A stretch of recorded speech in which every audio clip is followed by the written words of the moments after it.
చిన్నపిల్లల్లో దగ్గును త్వరగా తగ్గించడం కోసం కొన్ని సింపుల్ హోమ్ రెమెడీస్ చెప్తాను, జాగ్రత్తగా వినండి.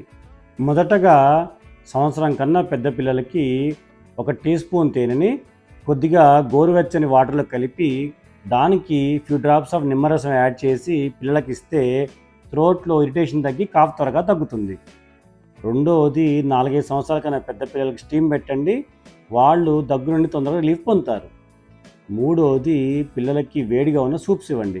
వెజిటబుల్ సూప్ కానీ చికెన్ సూప్ కానివ్వండి, మంచి ఎనర్జీ వస్తుంది, కాఫ్ కూడా త్వరగా తగ్గుతుంది.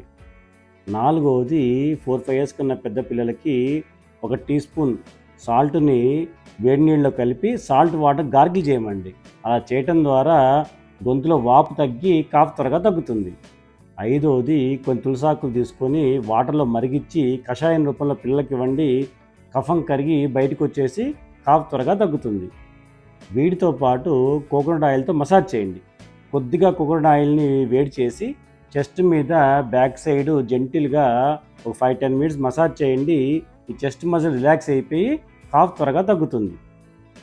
ఇవన్నీ చేసినా కూడా కాఫ్ సివియర్గా వస్తూ పిల్లలు డల్గా ఉంటూ 3-4 డేస్ కన్నా కాఫ్ ఎక్కువగా ఉంటే ఇమీడియట్గా డాక్టర్ని సంప్రదించండి.